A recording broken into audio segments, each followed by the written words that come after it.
दुनिया भर के ताकतवर नेता और डिप्लोमेट्स G20 बैठक के लिए भारत पहुंचने लगे हैं। भारत इस वक्त शक्ति का नया केंद्र बन गया है, लेकिन ये तस्वीरें देख चीन ने अपना मानसिक संतुलन खो दिया है।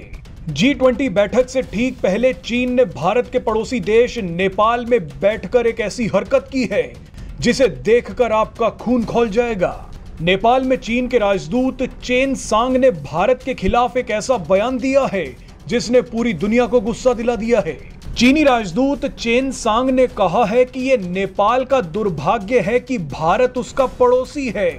इस चीनी राजदूत ने अपनी गंदी मानसिकता दिखाते हुए आगे कहा कि भारत एक बड़ा बाजार है, ऐसे में नेपाल को भारत का फायदा उठाना चाहिए, लेकिन भारत के साथ संबंध नहीं सुधारने चाहिए। यानी ये चीनी राजदूत नेपाल को भड़का रहा है कि भारत का फायदा तो उठा लो, लेकिन भारत के प्रति वफादारी मत दिखाओ।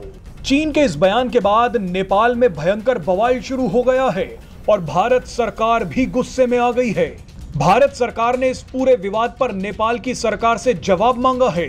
भारत ने कहा है कि चीनी राजदूत से तुरंत माफी मंगवाई जाए।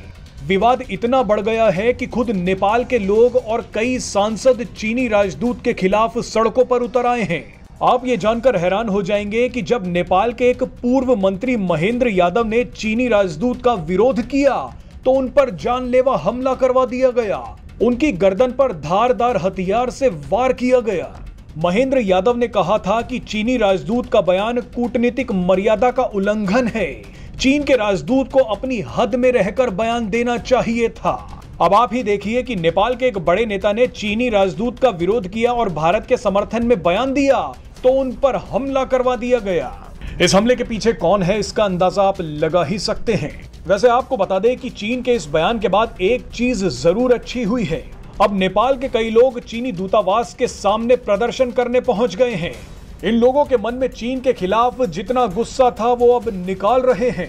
नेपाल में ठीक पाकिस्तान की तरह हो रहा है।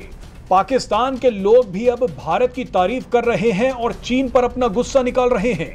आपको बता दें कि नेपाल के लोगों ने चीनी दूतावास के सामने प्रदर्शन करते हुए कहा कि चीनी राजदूत को वापस भेजो।